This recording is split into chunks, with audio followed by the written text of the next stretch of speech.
It's episode 113 of the Improv London podcast. I'm your host, Stuart Moses, and this week's guest is Susan Harrison.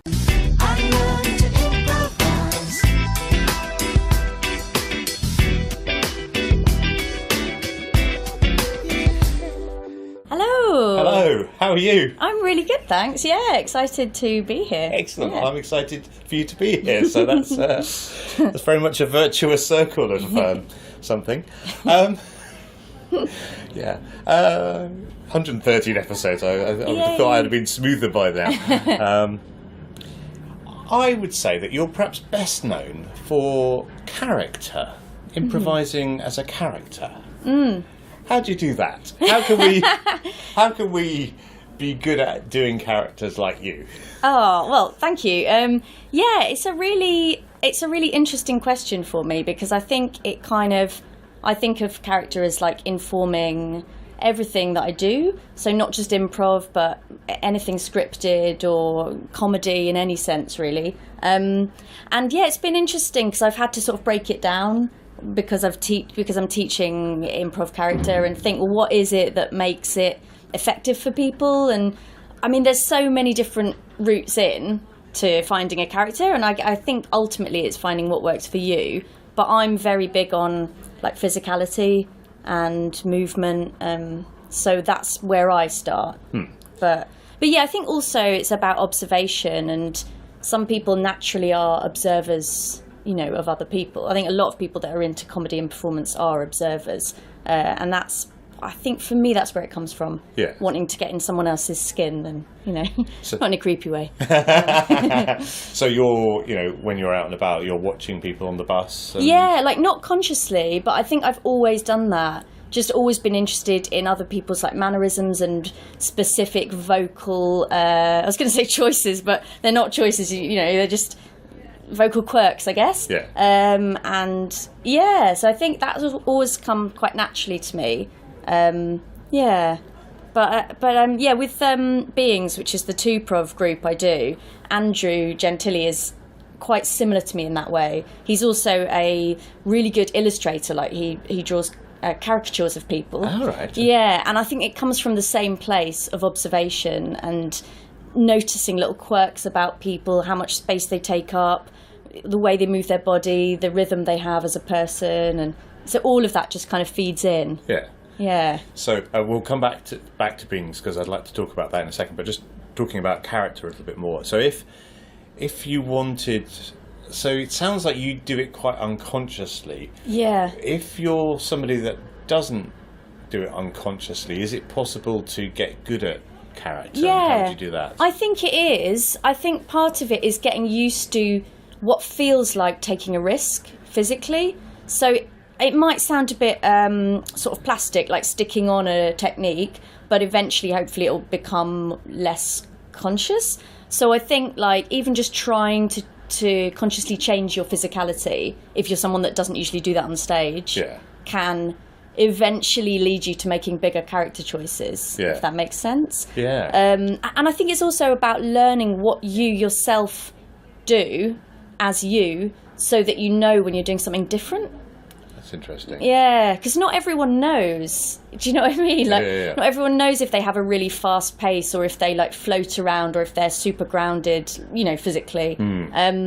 So I think part of it is knowing that, observing yourself, so that you can then consciously make these changes. But yeah, it probably feels a bit sort of stuck on at first, but I think the more you do it, the better you get at doing what feels like taking a risk but actually isn't. Yeah, that's really interesting, and I hadn't thought about being aware of what you do.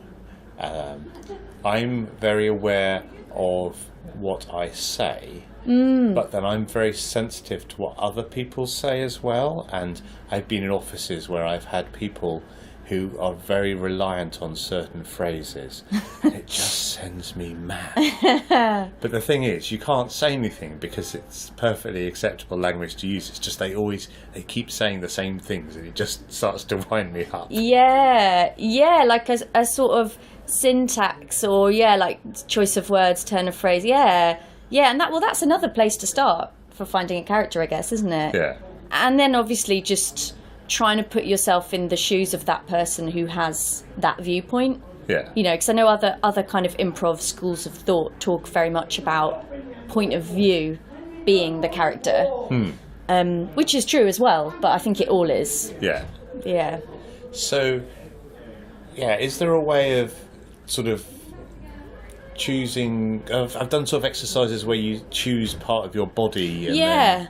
I really like that, just as a way, and I don't think you necessarily will go into a scene doing that, although you could do actually, and it would probably be really good, because it would be a bold choice, and your scene partner would have something massive to react to, so you could, but I also think that exercise is great just for loosening people up physically, and just allowing them, like, if they do something that is that extreme, then hopefully they'll feel less worried about doing something which is slightly different from them. Yes. If that makes sense. Yes. Yes, no, that definitely makes sense. So I think that's a really helpful exercise, as is taking someone from your real life and trying to really... Because if you've observed them unconsciously or subconsciously, then you can really get under their skin. And those create quite authentic characters. Yes. Yes, and it's very interesting, taking somebody that you know and trying to emulate them, and that's going to be a real good basis for a character. Yeah, definitely. And sometimes it's just about taking a little leap. You know, again, it might sound a bit artificial, but just having a different accent or a different kind of rhythm to you can automatically get you out of your own frame of mind. Yeah. So have you observed things about what you do then? Yeah, I think, well, when because I originally went to drama school, so actually we had to learn this about ourselves in the first week, I think. Wow. If not maybe the first term, I don't know. But yeah, I learned that I sort of floated. And actually I did a workshop with Colleen Doyle, yes, you know, from Dummy. And she did some character stuff, and again, she was like, "Oh yeah, look at how Susan floats," and I was like, "Oh yeah, I still do that. It's really interesting to remember." So I know that I have to, if I don't want to be like me, then it's good to ground myself. That's interesting. Yeah, so that was what I learned. Don't know what I use my hands a lot. I just did that, listeners. Yeah. Yes, mastering the audio. I did it as well then. I mean, I didn't need to have done it because it's an audio format they would never know. But yes, I certainly did do that. And so yes, you mentioned Beings with Andrew Gentili. Tell me about that. How did that come into being? How did it? I think it was. Yeah, we used to be in a group called Story Bag. Which was slightly bigger and equally fun. But there was one gig that not all of the members were around for. It seems to be quite a common story, actually. Yeah, so it was just me and Andrew Gentili and Dylan Buckle on music. And we just loved it. We really, really enjoyed, I think because we are quite like-minded in our approach to characterisation. And we just... have so much fun together. It's like, I think someone described it as like watching puppies, which I think there's some truth in that. It's just pure playtime because Andrew's very happy to be really silly, as am I, and we both enjoy like sort of prodding each other and gently goading each other and like jumping into each other's characterizations. And I love that. It's one of my favourite things in improv is when I'm going to mention DJ and Dave. I think they're quite good. Controversial opinion. But amongst the many things that I really loved was just seeing them do that so seamlessly. And you just forgot that it was a different person playing that character. You just saw the character, and that's just a beautiful thing. Yeah, they are so seamless, aren't they? Yeah, I really thought that when I watched them. They're so smooth. Yeah. There's no like clunky transitions. Yeah. It's really nice. Yeah. So, with Beings, what form do you play? Do you have a format that you follow? We're quite loose. That's it, yeah, because me and Andrew are both quite relaxed and not very caught up in sort of structures and formats. I'm certainly not. But I guess roughly we take 3 words, because I quite like having more than one ask for from the audience. Mm-hmm. Like, I also like watching stuff where they don't take anything, or I enjoy that as well. But but I quite like having that input from the audience. So we take 3 words and then we do sort of 3 separate scenes and return to them, and they may or may not combine. Right, okay. Yeah, so it's quite fluid. Yeah, but we may, we may sort of explore other stuff narratively. Perhaps we're sort of getting some coaching later on this month, so who knows. Yeah. But at the moment, currently, that's what we do. Yeah. But it's really fun, basically. Fun and silly and weird, and we have lots of opportunities for like breathing space and silent, like potential for silent scenes, if need be, and lots of movement and stuff. So it's nice. Is that easier because there's only 2 of you? I think so. Yeah, less brains. One brain between us. Yeah. But it is the same brain. Yeah.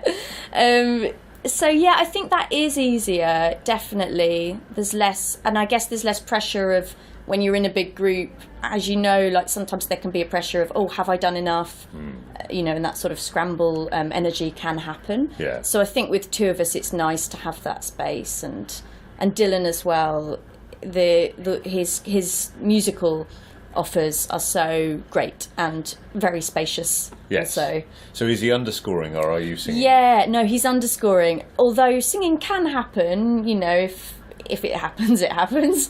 But he's underscoring with this amazing, I don't even know what, I thought it was called a chaoser machine, but I don't think it is. Yeah. I wish it was called that, if it's not called that. That sounds amazing. It's like a sort of electronic-y, programmy thing. Right. That's the technical word for it. Electronic-y, programmy thing. All you tech heads out there going, yes. Yeah. And so what does it do? So he just sort of can program different like melodies and rhythms, but they're not. It is definitely underscoring, and it gives a lot of atmosphere. Yeah. As opposed to like a guitar or a piano that might be a bit more sort of emphasis on the melody. His is more atmospheric. Yes. And he also has 100 tracks of music, existing music. Oh right. Which we get an audience member to choose a number, and that can sort of start the show as well. So that's quite nice. Yes.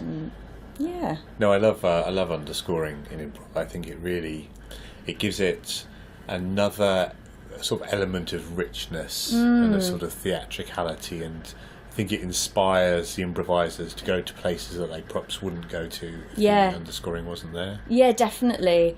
And I think that theatricality is really, really important to me and Andrew as well. And I really enjoy seeing improv shows where it is a theatrical experience. Yes. I remember like Adam Megiddo says, put on a show, basically. And I think that is so important.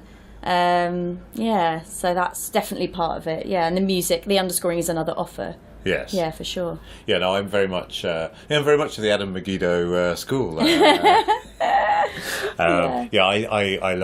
I love improv when it feels like a show, and when I feel like I've been transported to somewhere different and gone to a different place that has been spontaneously created. That's very much the type of improv that excites me most. Yeah, definitely. So I feel bad I have not seen Beings yet. I must come and don't see worry. It's really, I find it really interesting working as a duo, because you have a lot more responsibility, but on the other hand you have a lot more control and a lot more stage time, if we're honest. Yeah, and I think that having like that stage time does instantly relax you, probably. Yeah. Anyone that does it, not that you're necessarily aware of that, but I think it probably does, doesn't it? Yeah, I think so. Yeah, you're right, and you do have a lot of input, and you a lot of responsibility, like you say, but then the payoff is you have all the fun. So do you rehearse regularly?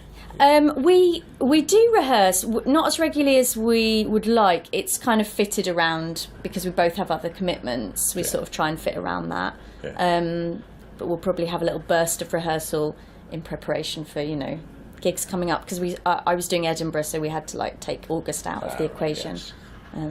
Yes. And how do you warm up before a show? Because I always find it quite interesting if there's just 2 of you.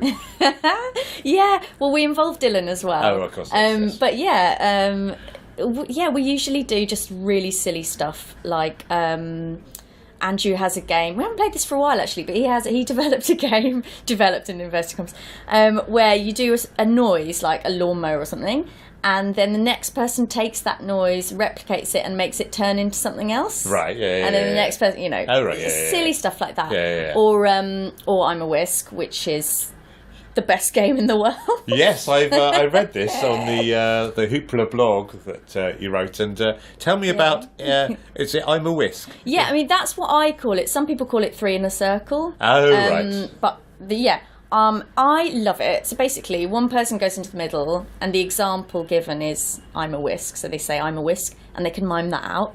And the next person number 2, hops in with something they associate with a whisk, like a bowl, and the third person comes in with, I'm Mary Berry or whatever, completes the picture. Yes. And then the last person stays. Right, yes. So then it would be Mary Berry and Gordon Ramsay and the Little Chef or something. But so it just keeps on. But I really like it because it's really fun and silly, and there's no... I don't like games that are too heady. Right. Yes. You know, when you're worrying about the rules while you're playing it. I think that can be a bit counterintuitive. Yeah. So I like the fact that it's just daft, and also that you have to physicalise it. Yes. So it instantly gets you doing that, which is nice. Yeah. It's a favourite with students, as in, I don't know if it is for them, but for me it is. Well, I mean, it all depends on how you feel you should treat your students, or indeed the audience, but maybe we'll return to that. Yes, so you teach for Hoopla. Yeah. What's that like? It's so nice. Yeah, it's great. I've taught for them for a while now, and it's so playful, and I mean, did you do Hoopla yourself? Yes, I started... I started with Hoopla, and I did the beginner's course 3 times because I thought, I love improv, this is amazing. But I was absolutely terrified of performance. Oh, yeah. So I ended up doing the beginner's course 3 times, but, one was with Edgar, one was with Steve, one was with Maria, so it was all... Brilliant. Brilliant, yeah. I mean, what a great way to begin. Yeah, definitely. And I think I've known a few students, actually, that have done it more than once, Maybe because they're nervous, but also I think for some people it's such a lovely outlet. Yes. Like at the end of their stressful working day or whatever. And I really like that about Hoopla, that it accommodates people who want to do performance professionally, but also people who don't want that, who just want to, well, not just, but who want to sort of meet people and, get out of their head a bit, which is, I think it's really lovely. Yes. Yeah. I love the way in which, and it doesn't matter who you've been taught by at Hoopla, it's all about being cherished and supported. And it's like, you've come here, you've made it through the door, you're doing amazing things that most people would be terrified to do, and that should be celebrated, and I really love that. Yeah, definitely. Yeah, it's amazing seeing sometimes people really transform throughout the 8 weeks and make really good friendships with people and become a lot more confident. And a lot of the time people say, I started the course for this reason, to gain confidence, but now I'm just really hooked on improv. So that's really nice as well, that they've found a sort of passion. And and I think it's really important to play in life, whatever your job is, whether you do it professionally or not. It's important. Definitely. So what's the best thing about, so you do the beginner's course as well as the character course? And also I've done the performance course. Sometimes I do that as well. Cool. So just thinking about the beginners, what's the I'm going to ask you the tough questions. What's the best thing and the worst thing about teaching beginners? There's a lot of good things, actually. I think one of the best things is seeing people delighted and surprised, seeing people surprise themselves. Yes, it's really nice. I love that. I love that, especially when you see new groups and they may not be technically polished, but they're just coming out with stuff. Or when it's a showcase in a performance course, when they're just coming out with stuff, and you think you did not plan that, and that was amazing. Yeah, it's so nice. And seeing maybe someone that's quite shy or that English is not their first language or whatever, seeing them sort of make really bold choices is amazing. I love that, and I love the fact that also it reminds me of what the core principles are. Yes. And it doesn't matter how long you've been doing it or how technical you get. It's basically at the end of the day, it's just making stuff up and supporting people. And, and building something. So I think it's really nice when you're maybe, if I've done a show elsewhere and it's been a bit tricky or I haven't felt like it was good enough or whatever, it's nice to return to those core principles. Yes. And think, well, you've just got to listen. Yes. Just listen to people, that's it. But, yeah, so I'd say those are all the great things. And then the hardest thing, well, I think maybe sometimes, like being really honest, I think when I started teaching, I worried a lot about whether every single person was okay.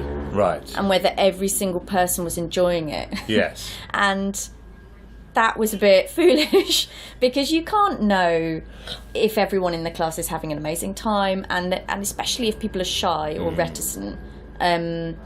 So I think at the beginning that was something I found hard because I would berate myself if it wasn't like woohoo, every single session. Yeah. But that's like an audience, isn't it? Yeah, exactly. Yeah. I mean, you can't.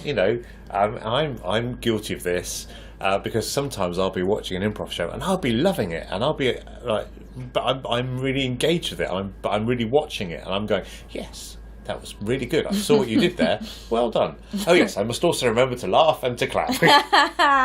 Yeah, I know exactly what you mean. Yeah, and you sit there, you're like, that was funny. Yes. Yeah. Not actually going to laugh, but yes, that was very good. I was very impressed by that. Yeah, completely. I think there's such a, what's the word? Such a comparison? No. Such a similarity between a classroom teaching improv and doing a show. Yes. And I never used to think that. Like, when people used to say, oh, teaching and acting is the same, I used to be like, it's really not though. But actually I can see the similarities between like teaching and stand-up and, because when I do solo shows, there is a similarity of like making sure everyone in the room is engaged. Yes. And being hyper aware if one person isn't, Yeah. Yeah. So I found parallels because I teach web design and things like that for adults. So I found that doing improv has really helped me with that. So it's helped me to hold the room and to not be afraid of silences and things like that. Yeah. And just sort of having that confidence, and also the ability to plant yourself in one place and just to deliver. Yeah. It's really interesting. I mean, how much...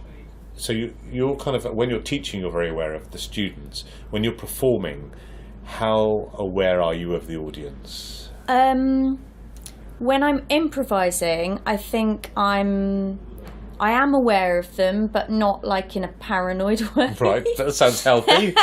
Yeah. I think I'm aware of them as like a general... Yeah, general sort of...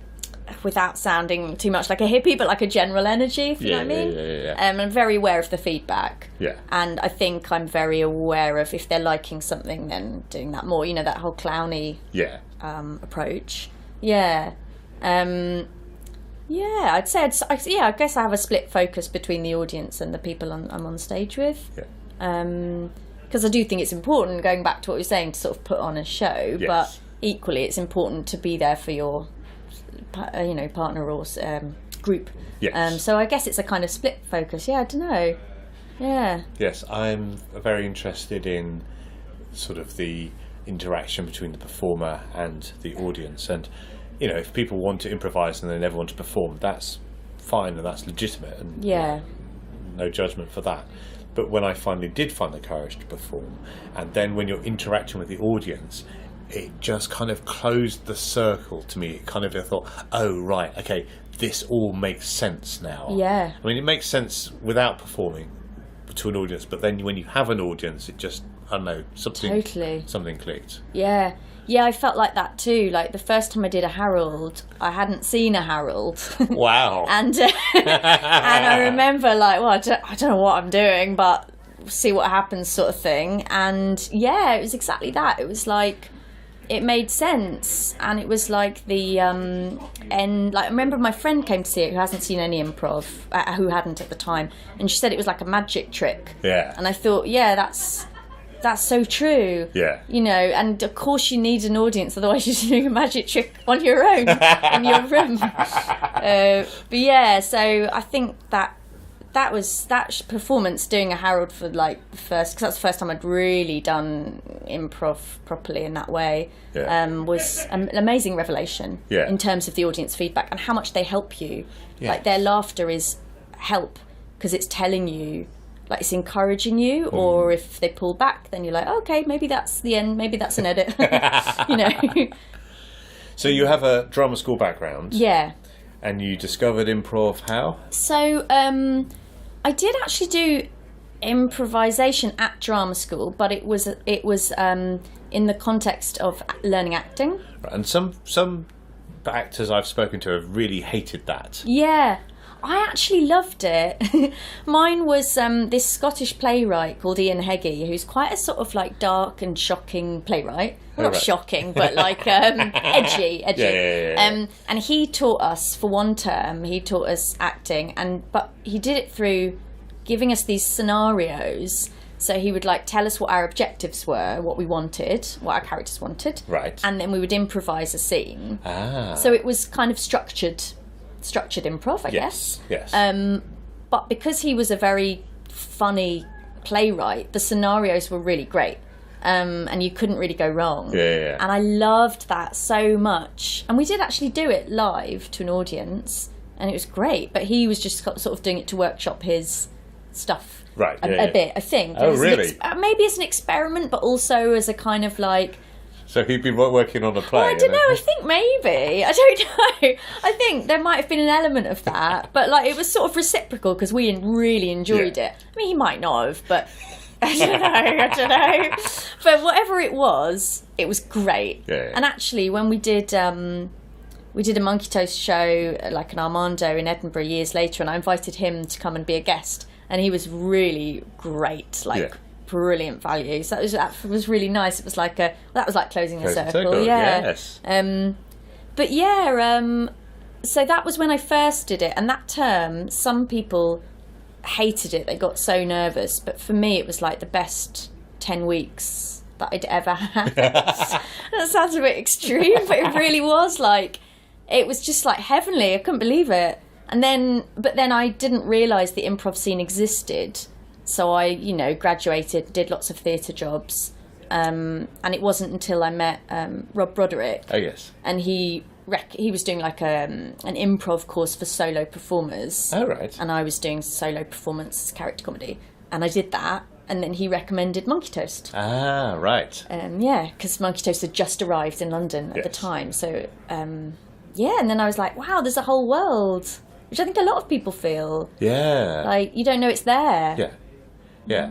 And I mean, if I hadn't worked with Emily Murphy, I don't know if I would have discovered it. Maybe I would have, because I worked with Emily and I knew she improvised, and so she put me in touch with Hoopla. I don't know, would I have gone on to Google? Some people Google it and find things that way, but I don't know. I was so terrified before my first class that it took me, a long time to get through the door. I hid in the gents in the rag factory, not the rat factory, the rag factory. And the gents in the rag factory are not a place you want to hide. You have to be pretty scared to hide in there for any long period of time. Yeah, tell me about it. Yeah. Oh. So, so if Emily hadn't sort of pointed me in the right direction, I don't know if I'd have had the courage to have looked something up and gone along to something. I don't know. Yeah.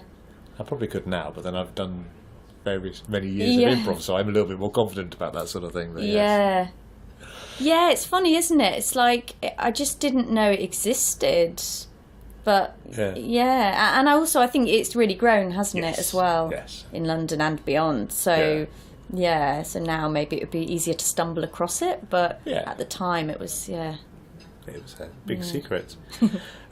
We mentioned things that were magic, and also of me watching things and going, that was very good. I enjoyed that very much. Well done. You're a member of Showstopper, the improvised musical. Yeah, and talking of the Rag Factory, that was where we first rehearsed. Oh, really? Yeah, well, where I first rehearsed, and yes, I too was terrified in a Rag Factory toilet. So I really identify that. That makes me feel better. But so I've been with Showstopper for like 6 years now. What's that like? It's great. It's really it's the place where I kind of learn the most, and it really pushes me. Like it's quite tough in a way, but in a good way, because the outcome is great. In terms of like the shows are so enjoyable to do. And I think it's a good sort of marrying of the, you know, the theatre work that I've done and the theatricality that it really embraces, you know, which I'm such a fan of. So for me, I really love performing in it. It's great, and it feels very lucky. Like when we were at the Edinburgh Fringe, and I was doing a solo show in a free venue, you know, quite a small venue, and then I was doing, not every night, but for the first sort of little chunk, I was doing some showstoppers in the Grand, the Pleasance Grand, which is really big. And that was like, oh yeah, I'm really lucky to be in this position, as opposed to like struggling to get, you know, 50 people in. I'm like very lucky to be here. So it's really nice. Like on a massive stage, and the musicians are so great. And it's really educated me in terms of music. So that's been, we've always liked music, but I think sort of comedy took over my life a bit, and so music was a bit left behind, and now it feels like it's been reintroduced in a big way. Because they're so, you know, the team are so knowledgeable, and everyone shares their knowledge. So, So for anyone that hasn't seen Showstoppers, and anyway, it doesn't matter. So one of the things you do is you'll take suggestions of particular musicals. And then perform in the style of the musical throughout the show. What suggestion makes you go, yes? Oh, yeah, that's such a good question. It used to be Hamilton. Oh, really? Yeah, because when Hamilton first came out, before it was in London, we all listened to it, and we were all like, oh my God, this is amazing. So I used to get really excited when that was called. And now I think I'd be over the moon if someone suggested Come From Away, which is a Canadian, well, it's set in Canada. And it's such a lovely musical. It's just really fun, and it's got a sort of folky influence, but nobody ever suggests it. Oh no. Well, listeners, your mission, should you choose to accept it. Yeah, totally. That would be nice. Yes, I've not heard of that one. I should have to check that out. It's good.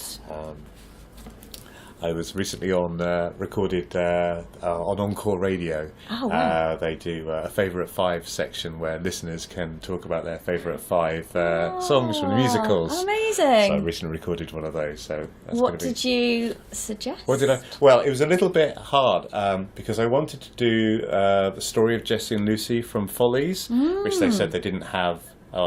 They didn't have it, and I'm like, oh, okay, fair enough. So I did. I did reviewing the situation from Oliver. Great. Because I was once in when I was at school, I was in a production of Oliver.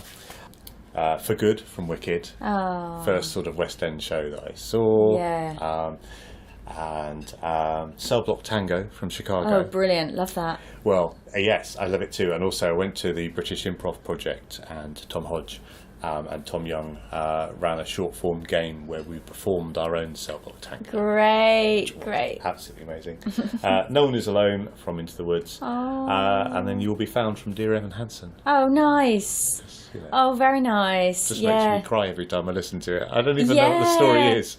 When it comes over, I'd love to see it, but just something about that really connects. Yeah, I love No One Is Alone. Yeah, it's so beautiful. Yeah.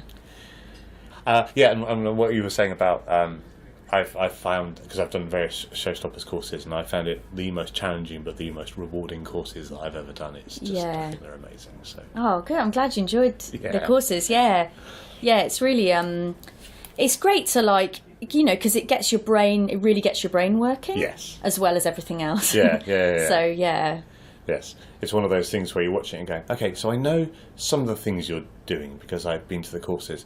And even though I know what you're doing, it's still magic. It's still how it all comes together. It's just amazing. Oh, thank you. And you mentioned your solo show in Edinburgh. Tell me about that. So that was called Susan Harrison is a Bit Weepy. Right. And it was a character comedy, but it also had a thread running through it of me as myself. It was really enjoyable and interesting talking about the audience, relationship with the audience that we were talking about earlier. That was the thing I got out of it most this year, was how fascinating the group psychology of an audience is, I mean, I've always been very intrigued by that, but this show particularly highlighted it because there's a character who is silent, and I'm kind of asking the audience with my eyes to do something for me. Oh, that sounds a very clown. It is, I suppose it is. And it was just endlessly interesting to me to see, like, just to see how much people understood, when they understood, and then when they would act having understood what the request was. And they always did it. Yeah. Like, it took a while, but they always did it. And I'd made these signs, like, as a emergency in case they were needed, of like, please give me this, basically. But I never had to use them. So you would stand on stage and not say anything. So I was playing an animal. Oh, right. And I would sit on stage.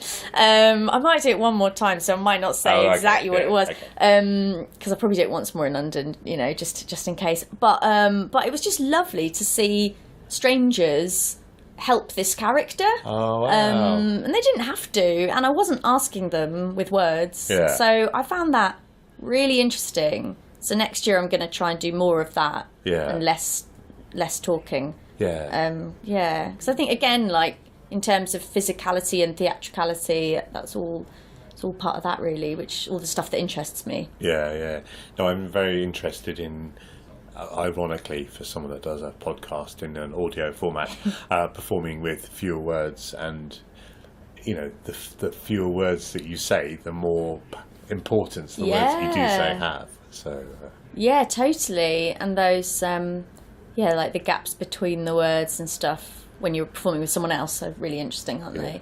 Yeah. How were the audiences for your solo show? Were there anybody? Really good. Yeah? Yeah. You didn't have any drunk people coming in? I had like the odd... It was at 2:00. Oh, right. So fairly safe. However, I did have the odd, like, solo... Just to say solo drunkest. A solo drunkest. But yeah, I did have the odd person who clearly just... It was because it was a free show. Right, yes. And it was in a bar. They would just have been there anyway, maybe, having a drink on their own. Bless them. So there was the odd person. Like, I remember there was this couple once, this American sort of older lady who was hammered but very glamorous. And so... Is that right then? If they're very glamorous? Yeah, exactly. So, she's very glamorous. It rules it out. It kind of added to the strangeness of it. But yeah, and like, so her interactions were really weird. Yeah. Like, not bad. She wasn't like, you're rubbish, get off. But like, like shouting things at strange moments, or like trying to help but in a sort of drunk way. Right. Because that's what every performer needs. It's help from a drunk person. Because the show wasn't quite working, but oh look, there's a drunk helpful person. Yeah. You fixed the show, well done. Exactly. Thank God you're here, drunk person. Can you come along to every show in my run? Yeah, so there was the odd one or two. Right. But on the whole, they were very sweet. Yeah. Like, the first week, there were smaller numbers. Yeah. But as it went on, it built up a little bit of traction. And, like, the weekends were really busy, the weekdays less so. But they were really nice. Yeah. Like, they were cute people. Yeah. That's good. That's good. Yeah, you deserve that audience. Do you have any sort of special tips for staying sane when you're in Edinburgh? Yeah, I do, actually. And this was some tips from Bryony Redman, who is, brilliant improviser and performer. She advised not to read reviews, not just your own, but other people's as well. Just to totally get that out of the equation, just to, like, cut yourself off from that. And I found that so helpful. Yeah. Because this year I wanted to genuinely experiment, and I wasn't pushing things from a sort of industry point of view in the way that sometimes I might, or other people might have done. So it was really nice just to step back from it and just concentrate on the audience and on the show. Yeah. So that really helped. Yeah. And also, going to Glasgow. That is a big tip. Yeah, like honestly, that has saved me the last couple of years. Yeah. I've got really great friends in Glasgow, so I went through and stayed with them and saw their families, and it just keeps you sane because you're like, the rest of the world doesn't, in the nicest possible way, doesn't care about the Edinburgh Fringe, you know? Like, it's not important if you have a bad show or a bad day. These people are living their lives. Yes. And also Glasgow's lovely. Right. Okay. Cool. Well, that's a good tip. That sounds excellent. Are you somebody that likes to learn about improv from books? And if so, is there a particular book that you'd recommend? I'm generally a bit more sort of hands-on. I'm not really into like learning a billion different formats. I'd rather see like someone doing a very simple scene really well than a complicated format not very well. But however, having said that, I do like the classics. I like Truth in Comedy and Improv. Oh, yes. And I like the fact that they are from two different approaches. Yes. But there is overlap, and I do think that ultimately it is just making stuff up and playing, and which is why I like the combination. I sometimes, when students ask, I recommend both of those books for that reason. Yeah. So I think you can get a bit caught up in like one school of thought. Definitely. Yes. And it can distract you, I think. Yes. I often say this on the podcast, but there's the story of the wise men and the elephant, and they're all feeling a different part of the elephant. So they all think they're feeling, I think they must be blind or blindfolded. They're all feeling different parts of the elephant, so they all think it's a different thing. So one person thinks, oh, this is a wall or something like that. Another person feels the trunk, think, oh, this is a snake. But actually it's all the elephant, and all the different ways of approaching improv are just the different blindfolded people. Yeah. Yeah, it's true. That is true, though. Yeah. Some people prefer the trunk, others prefer a large foot. It's all part of the same thing. Yeah, it's all part of the same elephant. Yeah. And also, people not involved think it's all the same, and they don't care. It's only when you're involved in... Yeah, they couldn't care less. Yeah. You just want to see a massive animal. Exactly. Yeah. So what's the best or the worst note you've ever been given? Or what's the most common note you give to students?